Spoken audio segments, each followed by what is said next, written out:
1 Timóteo, capítulo 3, versos 14 e 15. A palavra de Deus, registrada nesta passagem da Escritura, diz assim: Escrevo-te estas coisas, esperando ir ver-te em breve, para que, se eu tardar, fiques ciente de como se deve proceder na casa de Deus, que é a igreja do Deus vivo, coluna e baluarte da verdade. Até aí, meus queridos, a palavra do Senhor.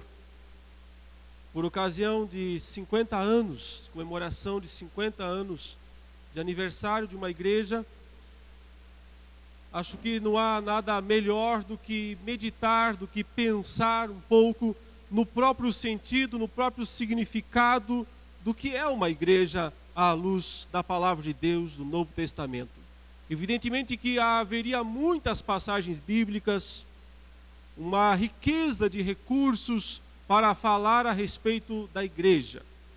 Mas essa passagem que eu escolhi para ler tem também instruções preciosas para o povo de Deus. E eu quero falar especificamente nessa noite o que significa ser, ou como deve ser, uma igreja e uma igreja reformada.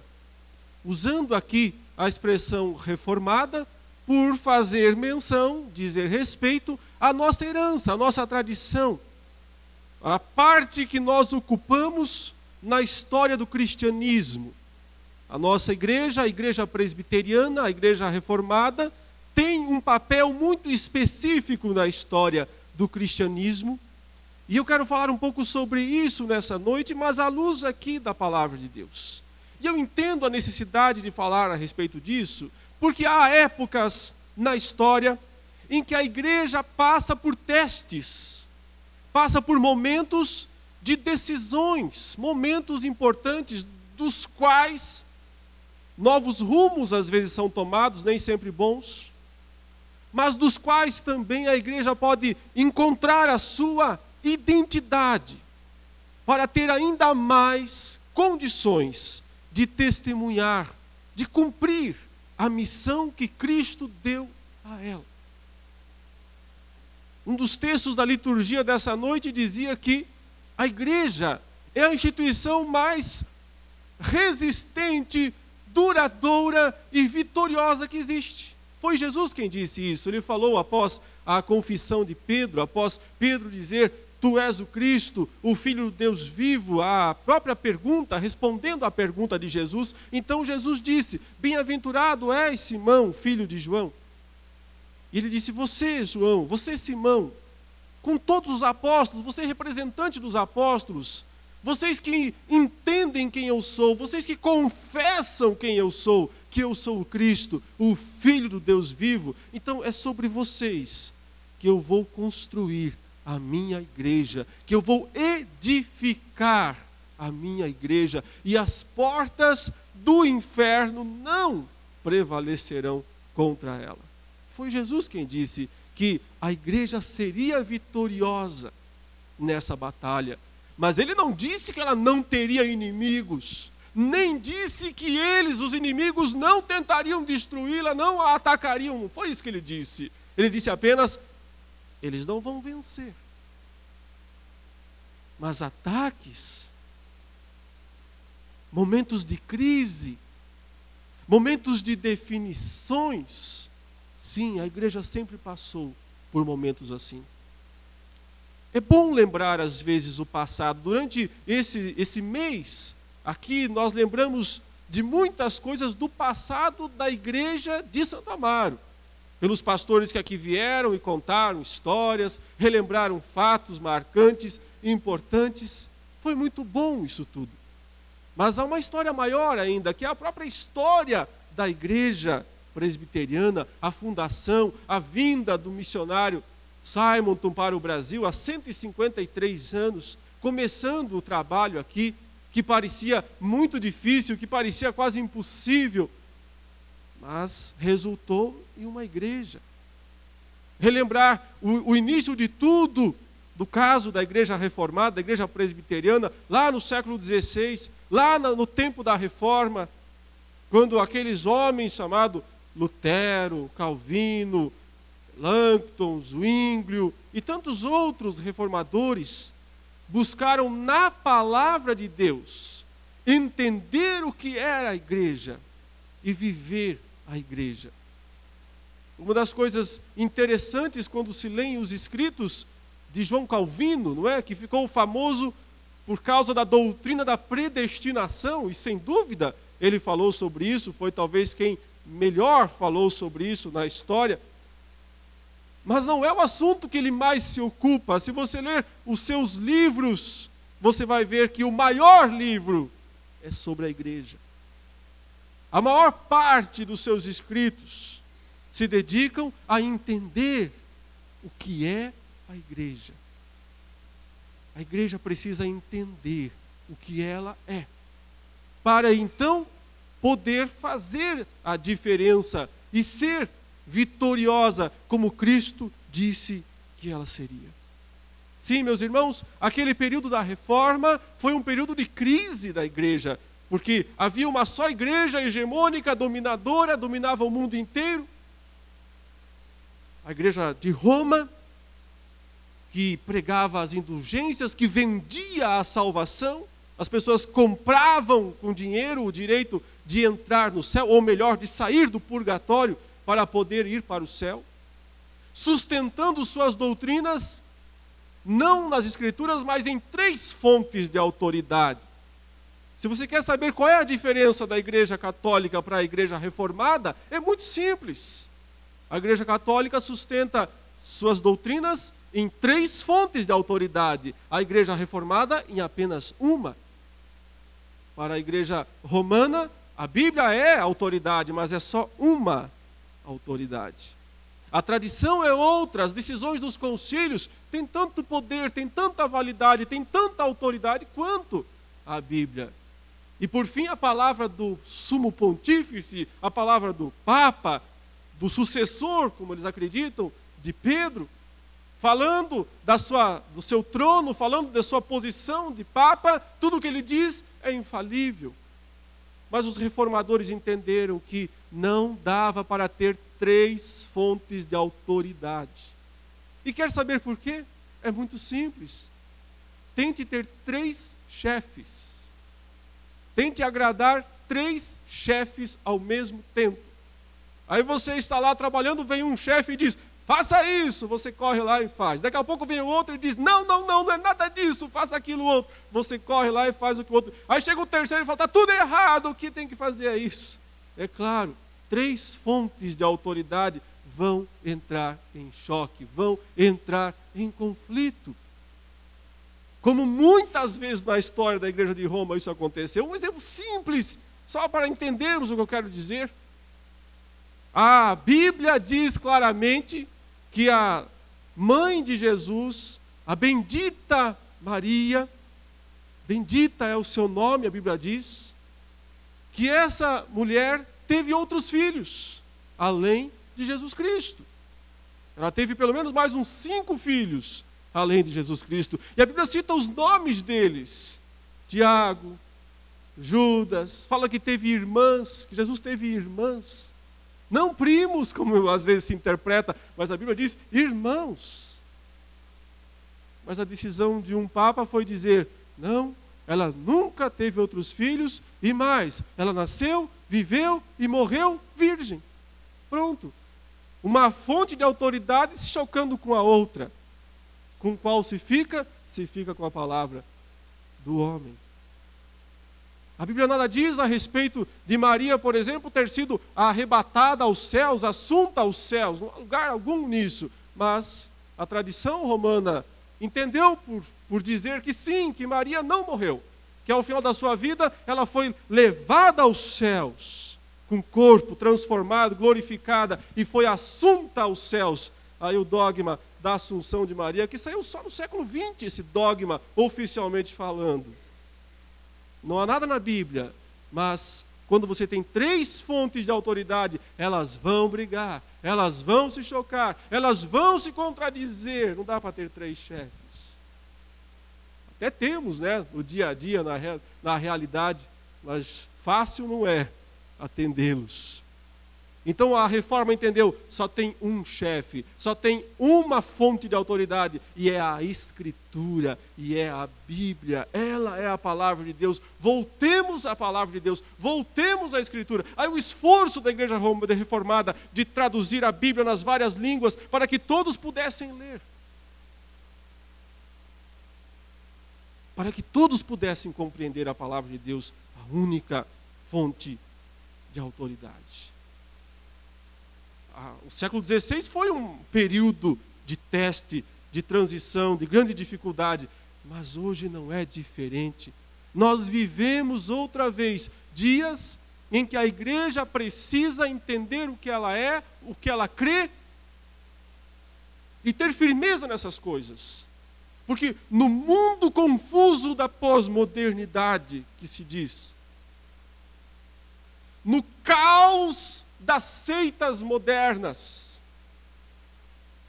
na misturança das igrejas da televisão, as igrejas da TV, a misturança tremenda que há nesse sentido, a confusão de doutrinas, de ensinos, de liderança. Quer saber, meus queridos, a igreja evangélica brasileira sustenta também 2 fontes de autoridade. Não é só a Escritura. A Escritura é uma delas, mas uma fonte de autoridade meio deixada de lado. Como quando você vai por aí em algum lugar e chega lá e encontra a Bíblia, e ela está aberta. Não viu isso em muitos lugares? A Bíblia aberta em cima do balcão, em cima da mesa, em cima da estante. E você se aproxima e vê aquela página do Salmo 91, ou 90, conforme for a versão, amarela, gasta, empoeirada. Mas se você virar uma página, está branquinho. Branquinho, novinho em folha. Se dá um destaque, se coloca numa posição de honra. Mas é só de faz de conta. Só de faz de conta. Não se vive, não se lê, não se estuda. Assim está a situação da Bíblia nos dias atuais, e eu não estou falando da igreja romana mais, eu estou falando da igreja evangélica. Não há uma preocupação pelo estudo sério da palavra de Deus. E a outra fonte de autoridade, sim. E sabe quem é? O homem. O líder. O fundador. A palavra do chefe. A palavra do dono. Antigamente, os líderes religiosos se contentavam em ser chamados de pastores. Estava bom. Obreiros, pastores. Mas depois de um tempo, pastor não dá ibope, pastor é um título muito comum, isso não vale nada, vamos inventar alguma coisa melhor. Então, bispo, como se bispo fosse maior do que pastor. Na palavra de Deus é a mesma coisa, bispo, presbítero, pastor, mesmo cargo. Apenas são nuances diferentes da função que eles exercem, mesmo cargo. Mas separar, bispo é mais importante que pastor. Mas daqui a pouco tinha bispo demais também, e já não dava mais ibope, não dava mais destaque, então temos que inventar um título melhor ainda. Aí inventaram o título de apóstolo. O sujeito agora é apóstolo, que nem Paulo, que nem Pedro. Coisa básica. Apóstolo. Mas quer saber, agora você anda por aí, está lá, em qualquer igrejinha que põe uma plaquinha luminosa lá, apóstolo fulano de tal. Nunca ouviu falar, mas está lá, apóstolo fulano de tal. Já virou também, está acabando o ibope do apóstolo. Eles vão ter que inventar outro título. Não sei o que vai ser. Né? Tem o sujeito que diz que ele é o pai apóstolo. Pai apóstolo. Então já destacou, né? Estou mais alto, sou pai apóstolo. O outro diz que ele é o patriarca. Qual será o próximo? Semideus? Talvez, semideus? Onde para isso? Onde vai essa busca por notoriedade, por superioridade, por ostentação? Outra coisa é nome de igreja, né? Nome de igreja. Um inventou, minha igreja se chama Igreja Universal. Aí o outro veio e disse, a minha é internacional. Outro falou, e a minha é mundial. E eu estou pensando seriamente em fundar a Igreja Galáctica.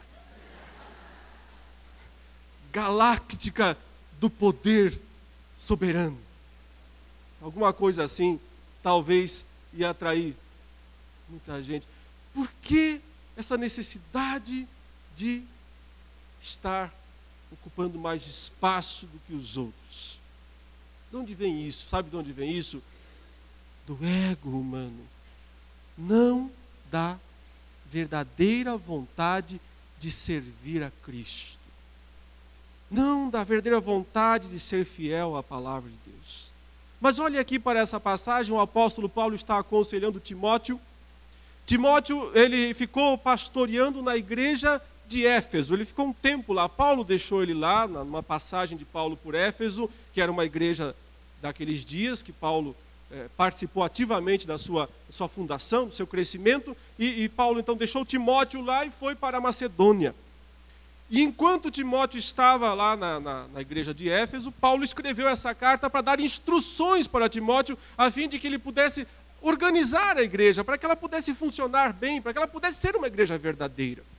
Então ele disse, no verso 14, eu escrevo-te essas coisas, Timóteo, né, esperando ir ver-te em breve. Minha expectativa é essa, eu quero voltar logo para te encontrar pessoalmente, falar com você pessoalmente. Mas se não for possível, ele diz, mas se eu tardar, quer dizer, se não der, se eu não conseguir fazer isso, então você está recebendo as instruções necessárias para você saber, e olha a frase que ele diz aqui, fique ciente, tenha conhecimento de como se deve proceder e aí ele diz alguns títulos para a igreja, fique ciente de como se deve proceder na igreja. A igreja não é terra de ninguém. A igreja não é lugar que cada um faz o que quer. Não é lugar que o sujeito tem lá a sua visão, o seu sonho, a sua revelação e sai dizendo, agora é dessa maneira. A igreja não é de uma pessoa. A igreja é de Deus. E Deus deu a ela um padrão. E Ele deseja que isso seja seguido. Há uma maneira certa de ser igreja. É isso que ele está dizendo. Há um modo certo de viver a igreja. Há um modo correto de viver a igreja. Isso deve ser buscado. Isso deve ser perseguido. Não é apenas juntar pessoas. A igreja precisa viver da forma correta. Há um procedimento correto para a igreja, é isso que ele está dizendo aí. E isso é necessário, ele fala, esse procedimento correto é necessário porque a igreja é a casa de Deus, porque ela é a igreja do Deus vivo, porque ela é coluna e baluarte da verdade. E são esses três aspectos aqui que eu quero destacar nessa noite, para nós tentarmos entender o que é ser, como uma igreja reformada deve ser, deve viver. Já que enfrentamos dias de tanta confusão, dias de tantos enganos, de tantos desvios, de tantos abusos, e note bem, desvios, abusos, para lá e para cá, tanto no sentido desses super pregadores que aparecem por aí, e que pregam loucuras e que levam as pessoas a fazerem loucuras. Acho que todos ouviram falar de uma loucura, não é tão recente, mas enfim, o sujeito ele estava lendo a Bíblia e aí ele entendeu, né, que Jesus é o leão da tribo de Judá. E isso foi um bom entendimento, porque Jesus é mesmo o leão da tribo de Judá. Mas o que veio depois? E aí ele entendeu que o leão, ele marca território. que é dele, ele vai lá e marca território. Mas ele marca território, o leão marca território urinando na área que ele considera dele. Ele faz xixi lá nas árvores, nos lugares, e então essa era do domínio dele. Esse pastor teve esse entendimento espiritual e fez o seguinte: alugou um helicóptero na cidade de Londrina, encheu os tanques, não me pergunte do que, encheu os tanques e derramou xixi na cidade de Londrina, lá do helicóptero. Marcou o território, disse: agora Londrina é do leão da tribo de Judá. A gente se pergunta, como alguém faz isso? Pior, como é que pessoas acreditam nisso? Só tem uma explicação: loucura, cegueira, coceira nos ouvidos pelas fábulas. É a única explicação que há para isso. Não há limites para o ego humano. Meus irmãos, há um procedimento correto, porque a igreja merece ser tratada da forma correta. Porque, em primeiro lugar, a igreja ele diz aqui, a casa de Deus. De começo eu destaco o de Deus, depois o casa. De Deus. Quem é o dono? Deus. Como é possível que alguém tenha lá no cartório registrado que ele é o dono da igreja, que o fulano fundou lá?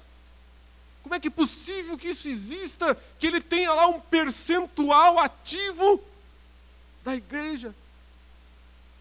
Dessas aí, internacional, mundial, galáctica.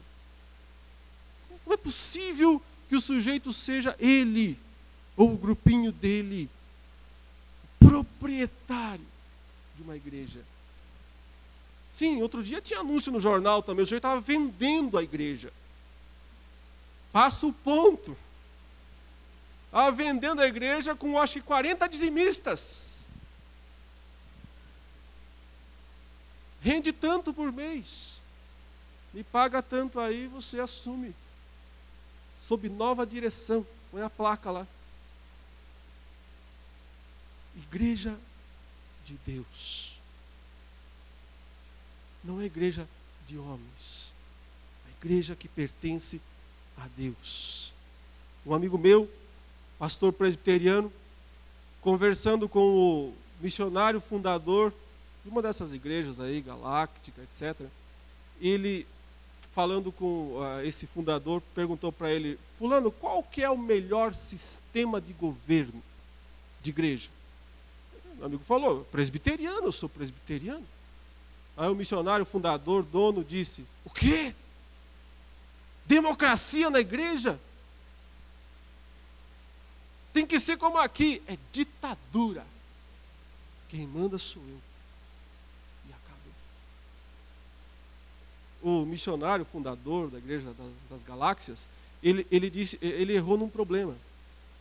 Porque não é nem democracia, nem ditadura o modo correto de se governar a igreja. Aliás, o que Paulo está falando aqui no capítulo 3? O que é esse modo que ele diz que se deve proceder na igreja? Leia do versículo 1 em diante, você vai ver que ele está falando de presbíteros, de diáconos, dizendo que devia haver na igreja presbíteros e diáconos. Pessoas que conhecessem com profundidade a palavra de Deus, que tivessem um comportamento cristão, saudável, autêntico, e que assim, de forma representativa, eles governassem a igreja. Não é democracia, também não é ditadura. Por isso que o nosso sistema é presbiteriano. Não sei se você sabia disso. Mas a Bíblia fala que a igreja deve ser governada pelos presbíteros, que por sua vez são escolhidos pelo povo. Por isso que é um governo representativo. Ele diz, esse é o modo como se deve proceder na casa, porque ela é de Deus. Quem governa mesmo é Deus, não é o homem, não são nem mesmo os presbíteros e diáconos. Eles têm que estar atentos para fazer a vontade de Deus. E a vontade de Deus está revelada onde? Na sua palavra. Na palavra de Deus. Agora deixa eu falar sobre casa. Casa você sabe o que é. Você tem uma. O que a sua casa é para você? Eu sei que às vezes, nos dias atuais, muitas vezes as pessoas moram em lugares terrivelmente impróprios, claro. São momentos difíceis, são épocas difíceis, mas a casa tem um simbolismo de refúgio, de conforto. É o lugar, é o lar docilar, é para onde você volta, é onde você pode descansar, é um lugar do encontro da família. Eu sei também que falar em família hoje é complexo, é difícil, mas família é um propósito de Deus para abençoar o ser humano. O que eu quero dizer é o seguinte, meus irmãos, a igreja é um lugar de relacionamentos. Relacionamentos saudáveis. Relacionamentos restauradores. Antes de tudo com Deus. O Pai. Tem um Pai nessa casa. Tem um Pai nesse lar. Não é o pastor, não é o fundador. Tem um Pai, esse Pai é Deus. Tem filhos, somos nós, e filhos são irmãos. E eu sei que irmãos brigam, não deviam, mas irmãos brigam. Agora, se são irmãos, se há amor, também há solução. Há acerto, há perdão. Isso é casa. Relacionamento. Um lugar para relacionamentos saudáveis, restauradores. E por que é assim? Porque Deus deseja estar com os homens, habitar conosco. Ele não precisava disso, mas Ele quer. Ele deseja estar conosco, presente da sua graça, da sua misericórdia. Quer ver como as coisas são complicadas? É só você lembrar de Adão e Eva. Eles estavam no jardim, tinham tudo à disposição, mas não deviam comer do fruto da árvore, do conhecimento do bem e do mal. Mas eles comeram, e aí, veja como os relacionamentos começaram a quebrar, a ruir. O primeiro foi com Deus. Adão e Eva fogem de Deus, vão se esconder por entre as árvores do jardim. Eles vão se ocultar, vão arrumar desculpas, eles vão colocar coisas entre eles e Deus. Mas olha, Deus pacientemente indo atrás do ser humano e perguntando para o Adão: por que você está se escondendo? E o Adão diz: eu estava nu, fiquei com medo. E aí Deus diz: e como é que você sabe que você está nu? Você comeu da árvore que eu disse para você não comer? O que Deus espera, irmãos? Confissão. Ir lá e dizer: sim, Deus, eu fiz, foi errado, eu falhei, eu estou arrependido. Mas o que faz Adão? Ele vira para a esposa dele e diz: foi ela. A culpa é dela. A culpa é dela, não é minha. Foi ela que foi lá e pegou da árvore, do fruto, comeu e trouxe para mim e me deu. E aí eu comi. Eu sou um pobre inocente. Alguém para julgar a culpa. Você percebe? O primeiro relacionamento que quebrou foi com Deus, porque ele fugiu de Deus. O segundo foi com sua esposa, porque ele jogou a culpa nela. Não tem mais relacionamento. Trincou, rachou, estragou. E a Eva também se saiu muito bem, porque Deus perguntou para ela: então, minha senhora, você realmente fez aquilo que eu disse para não fazer? Ela tratou de culpar o único que sobrou lá, que também era culpado, evidentemente. Ela disse: foi a serpente. Culpa da serpente. Ela me enganou e eu comi. Por que há tanta dificuldade em reconhecer a própria culpa? Por que há tanta dificuldade em aceitar o próprio erro diante de Deus? Sabe o que a igreja é? É a casa de Deus. É o lugar onde as pessoas se achegam, sabem que precisam de perdão. E sabem e entendem que precisam de restauração. Restaurar, antes de tudo, o relacionamento com o Pai. que é possível por causa de algo que o Pai fez. Deu o Filho dele para pagar o preço da nossa rebelião, para morrer, ser crucificado, sacrificado por nós, para que eu e você pudéssemos chegar a esse Pai sem mais medo, sem fuga, sem desculpas, sem inventar historinhas. Mas o segundo relacionamento que também se restaura na igreja é um com o outro.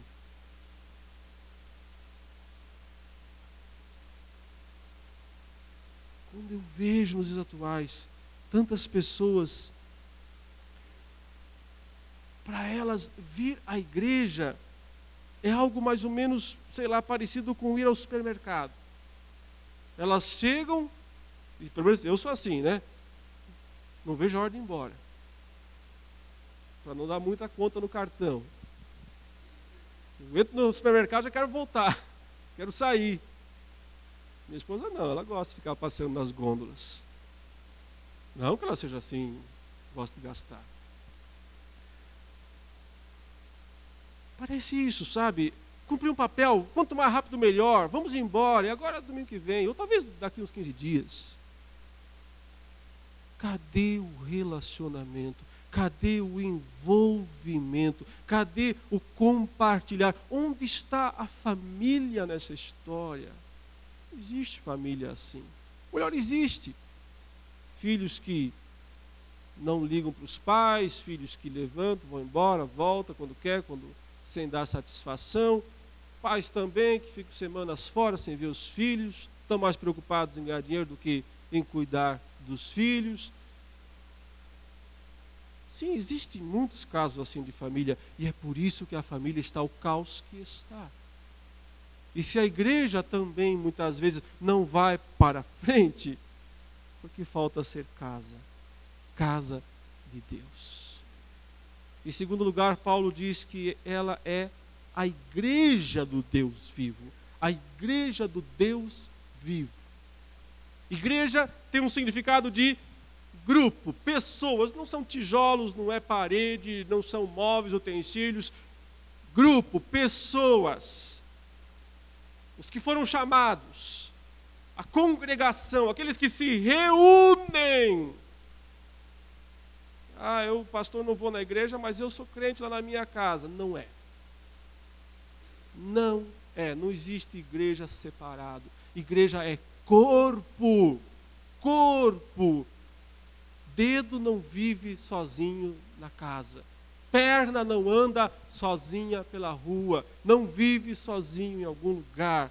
É corpo. Isso é igreja. Um grupo que foi chamado para estar junto. Um grupo que foi chamado para andar junto na casa de Deus. Do Deus vivo, ele diz. Vivo, em outras palavras. O Deus que age. O Deus que intervém. O Deus que faz diferença. Em Éfeso havia um monte de templos lá. Inclusive, uma das 7 maravilhas do mundo inteiro. O templo do mundo antigo. O grande templo de Diana. Famosíssimo, aquelas colunas altíssimas, templos de deuses mortos, é o que eles eram. Mas a igreja, é o grupo, é o corpo do Deus vivo que age, que faz acontecer, que não está dormindo, que está agindo. Quando a igreja é casa de Deus, ela é também igreja do Deus vivo, do Deus que está presente, que age, que mostra a sua vontade, que concede seus dons, que mostra seu poder, que opera transformações, que faz grandes mudanças de vida. Esse é o Deus vivo. E Deus quer ser chamado, Ele quer que a sua igreja seja chamada por esse nome, Igreja do Deus vivo. Se em muitos lugares, e temos que ser muito sinceros com isso, se em muitos lugares, se muitos locais de reunião, onde as pessoas se reúnem, colocam o nome lá, igreja de qualquer forma, presbiteriana pode ser, e há muitas presbiterianas assim, infelizmente, que são igrejas de Deus morto. Deus não está morto, nunca vai estar, ele é vivo, mas não age lá, não opera lá, não faz nada lá, porque é o outro oposto dessa história que falamos. Se tem as loucuras dos superapóstolos, dos superpregadores, tem a frieza, a indiferença, o tanto faz, o vai de qualquer maneira do povo tradicional, das igrejas históricas. Ou o legalismo, ou a ênfase em coisas secundárias, a preocupação com minúcias, com detalhes insignificantes, que não ajudam, que só atrapalham. Engolem camelo, tentando filtrar o mosquito, é o que Jesus disse. É o outro lado, é o outro extremo, tão ruim quanto, tão errado quanto. E se Deus não age nesse lugar, e se Deus não trabalha nesse lugar, aí às vezes eles dizem, o que importa é qualidade, não importa quantidade. O que importa é qualidade, não importa quantidade. Isso é um silogismo falso, porque qualidade gera quantidade. Qualidade, se de fato há crentes verdadeiros que vibram pelo Evangelho, que pregam, que testemunham o Evangelho, vai haver quantidade. Atos 2. Perseveravam na doutrina dos apóstolos, no partir do pão, nas orações, em cada alma havia temor, muitos prodígios e sinais eram feitos por intermédio dos apóstolos, todos os que creram estavam juntos, tinham tudo em comum, etc. E a cada dia o Senhor acrescentava-lhes o Senhor, dia a dia, os que iam sendo salvos. A igreja crescia. Claro que nós não estamos querendo crescimento mais ao estilo inchaço, mais ao estilo multidão que vem atrás de bênção, mais ao estilo multidão que segue o apóstolo, não sei de quem. Nós não queremos isso, nós queremos discípulos, pessoas que querem conhecer o Deus vivo e querem viver o que o Deus vivo quer que elas vivam na casa de Deus. Mas qualidade gera quantidade, porque qualidade que vai minguando, falsa qualidade. Sem aqui, é claro, desconsiderar os propósitos soberanos de Deus. Posso dizer onde Deus tem mais eleitos ou tem menos eleitos, isso é com Ele, mas Ele costuma dizer assim, prega, não te cale, Paulo, tenho muita gente nessa cidade, continue pregando.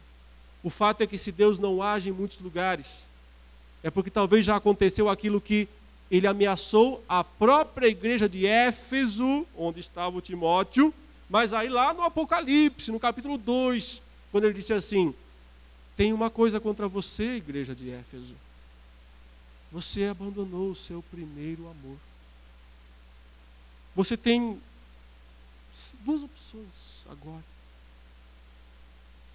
Ou você se arrepende, ou você vê onde você caiu, ou você volta à prática das primeiras obras, ou então eu virei a ti e removerei o seu candeeiro do lugar.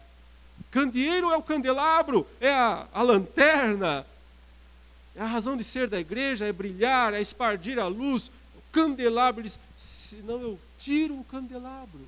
Em outras palavras, eu destituo você de igreja, você não será mais minha igreja. Pode ser que ficou lá o grupo, pode ser que continuaram se reunindo, tinha a placa, tinha luminoso, tinha tudo, mas Deus diz, o candelabro foi embora, eu tirei. Não tem mais luz, não vai brilhar. Se perde o amor verdadeiro, o amor da casa, dos irmãos, por Deus, não tem brilho, não tem luz. Em terceiro lugar, ele disse que a igreja é coluna e baluarte da verdade. Coluna e baluarte. São dois termos muito sinônimos. Ambos dão uma ideia de aquilo que sustenta, um pilar. Você vê essas paredes, você não enxerga as colunas, mas se elas não estivessem aí, essas paredes não ficavam em pé. Tem que ter colunas que sustentam alguma coisa. Lá em Éfeso havia um grande templo com colunas extraordinárias, todas trabalhadas, aqueles pilares dos templos gregos famosíssimos. Mas era interessante porque aqueles pilares praticamente sustentavam um teto bem baixinho, não tinha nada lá em cima. Eles eram um fim em si mesmo. O que se queria era que vissem os pilares. As pessoas passam lá e viam as colunas. Poxa, que coluna fantástica, mas não tem serventia nenhuma. Ela só está ali para ser um fim em si mesma, um enfeite. Ele diz que a igreja não é um fim em si mesma, ela é uma coluna, ela é um pilar que sustenta em cima a verdade. E aí voltamos à Bíblia. Porque o que é a verdade? Jesus disse, a tua palavra é a verdade. Aí voltamos ao início. Qual é a fonte de autoridade? São três? Não existem três verdades. Isso é relativismo, isso é pós-modernidade. O que existe é uma verdade. E Jesus disse, é a tua palavra, é a palavra de Deus. A igreja sustenta, portanto, ela é a sustentadora, ela existe para manter alto e bem elevado o conceito de verdade no mundo, e bem firme, e bem fortificado contra todos os ataques. Essa é a responsabilidade maior da igreja. Não é negociar com o mundo para tentar ver se consegue trazer alguém. Não é tentar agradar o mundo, não é tentar dançar a música do mundo, para tentar ver se consegue trazer alguém do mundo. É sustentar a verdade da palavra de Deus. E assim, fazendo diferença, cumprir a sua missão no mundo. Se tem coisa que é atacada nos dias de hoje, é a verdade. Porque Jesus disse muito bem que tem um tal de mentiroso, que ele é o pai da mentira. E ele disse que o mundo gosta muito da conversa desse tal pai da mentira. O mundo ama a mentira. O mundo, Jesus disse, odeia a verdade. Porque odeia a Cristo, que é a verdade.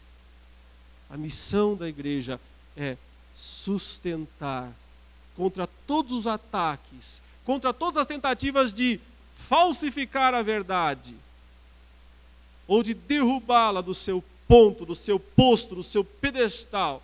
A igreja tem que sustentar essa verdade no mundo. Mas só fará isso se for a igreja onde o Deus vivo age, e por sua vez só será isso se for a casa de Deus, onde os irmãos vivem em união. Aqui está o conceito de igreja defendido pela palavra do nosso Deus. Como uma igreja reformada nos dias de hoje deve viver? Primeiramente, meus irmãos, resgatando esse conceito de casa de Deus. Sentir prazer, sentir alegria de estar na casa de Deus. Aumentar a intensidade dos relacionamentos. Porque a maioria de nós só conhece a nuca, né, do irmão, porque ele senta na frente. Conhece bem pela nuca, se olhar assim e ver, o fulano. Por trás, já conhece. A gente enxerga bastante, né, as costas. Aumentar essa questão do relacionamento, se envolver mais. Filhos devem estar em casa, mais em casa. Solucionar, resolver os conflitos. Tanta gente falando mal de tanta gente dentro da igreja. Tanta gente acusando, fofocando, caluniando os outros dentro da igreja. É preciso ir lá humildemente e pedir perdão. Se é irmão, se é filho, tem que fazer isso. Tanta gente vivendo assim, como aquele filho que mora fora de casa. De vez em quando não aparece. Perdendo o valor da família de Deus, da casa de Deus. De que maneira mais? Sendo igreja, vivendo intensamente, buscando ao Deus vivo com intensidade, para que o Deus vivo continue agindo, para que o candelabro continue brilhando, para não virar uma peça de museu. Continuar agindo, continuar brilhando, continuar servindo, nós precisamos intensificar isso. Igreja é corpo. Corpo é composto de membros. Membros ausentes fazem muita falta. Muita falta. Quer ver? Faça um teste. Corte fora. Arranque um olho. Arranque um dedo. Arranque uma orelha. Não faz falta, é só uma. Tenho duas. Um dedinho, tem 10. 10 nos pés, 10 nas mãos. Dá para jogar um fora tranquilamente. Faz falta. Tanto quem fica fora, quanto o corpo que perde algo valioso. Você já pensou nisso? Deus deu algo para você. Você pode, deve fazer algo para Ele. Ele te deu uma missão, uma tarefa, um talento, um dom para fazer, para usar no corpo de Cristo. Quando você não faz isso, o corpo sofre, faz falta, não funciona bem, não funciona direito. Igreja do Deus vivo é onde o corpo trabalha unido. E assim Deus age através do corpo de Cristo para glorificar, para exaltar o nome dEle. Como ser igreja, uma igreja reformada nos dias de hoje? Continuando a sustentar a verdade. Agora, sustentar a verdade, meus irmãos, não é guardá-la às 7 chaves. Muitos entenderam errado a missão de ser baluarte da verdade. Ele pensou, eu tenho que construir uma muralha em volta da verdade. Eu preciso defender a verdade no sentido de colocar proteção ao redor da verdade. A verdade não se protege ocultando, não se protege colocando muralhas. Muitos irmãos querem defender o Evangelho, mas são muito agressivos, são muito chatos. Não defende a verdade assim. Defender a verdade é mostrá-la, é erguê-la bem alto, é sustentá-la bem firme. Isso que é defender a verdade. É pregar o Evangelho, anunciar a palavra de Deus a tempo e fora de tempo, como Paulo disse ao Timóteo na 2ª carta. É não se envergonhar do Evangelho, como ele disse na carta aos Romanos. É sustentar a palavra, é defender, é proclamar, é viver o Evangelho. Isso é ser uma igreja conforme a vontade de Deus. Busquemos isso para nós. Primeiro, como indivíduos. Como indivíduos, cada um de nós tem que pensar nisso. Quanto igreja eu estou sendo? Que igreja eu sou como indivíduo, como membro desse grande corpo? Enquanto isso também a liderança, os líderes dos departamentos, de todas as áreas, também pensar como entrosar todo o corpo de Cristo, toda essa igreja na batalha, na sustentação da verdade, sendo igreja do Deus vivo, sendo casa de Deus. Busquemos isso para nós. Será o maior presente de 50 anos que nós poderíamos receber. Nada mais glorificaria tanto a Deus, e alegraria tanto o coração dele, do que ver essas coisas que já são realidade no nosso meio até certo ponto, mas podem ser muito mais. Curve a sua cabeça, feche os seus olhos. Busque do Senhor agora, nesse momento, sabedoria, discernimento espiritual, para você saber, para você entender quem é você no corpo de Cristo, na igreja do Deus vivo, na casa de Deus, na coluna e baluarte da verdade. Como você pode ser uma igreja mais viva, mais atuante, mais cheia do Espírito Santo de Deus. Eterno Senhor, nosso Pai, podemos te chamar de Pai. Ó, que privilégio, ó, que maravilha, ó, que graça sublime poder chamar o Senhor de Pai. O dono do universo, o Criador de todas as coisas, o soberano. E nós, criaturas tão pequenas, tão frágeis, tão insignificantes, tão falhas, tão pecadoras, mesmo assim, em Cristo Jesus, podemos chamar de Pai. Perdoados, lavados, purificados, levados até a tua presença santa pelo sangue do Cordeiro, restaurando os relacionamentos com o Senhor e uns com os outros, podendo viver em amor para que o mundo creia, como diz a tua palavra. Senhor, ensina-nos com profundidade em nosso coração a realidade dessas coisas. Não deixe que vivamos no cinismo, na indiferença, isso não funciona, isso nunca deu certo, que muitas vezes passa pelo coração e pela mente. Não permita, Senhor Deus, que isso aconteça. Ao contrário, faça com que entendamos a sublimidade da tua igreja. Que grandiosa, que plano maravilhoso, que plano sublime para o mundo, extraordinário. Dá-nos que sejamos igreja do Deus vivo, coluna e baluarte da verdade, sem negociar a tua palavra, sem tentar agradar ao mundo para conquistar adeptos, mas querendo agradar ao Senhor e sendo fiel aos princípios da tua palavra, assim, desse modo, ter verdadeiro crescimento, o que o Senhor mesmo dá, porque és tu quem acrescenta os que são salvos. E dá que nós vejamos a nossa igreja também, o dia a dia lá de Atos, o Senhor acrescentando dia a dia os que são salvos. Não só uma vez por ano, não só 2 vezes por ano, não só ocasionalmente, mas possamos ver.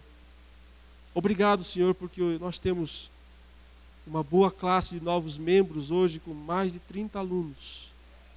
Glórias te damos por isso. Mas por que não 50, ó Deus? Por que não 100? Por que não 200?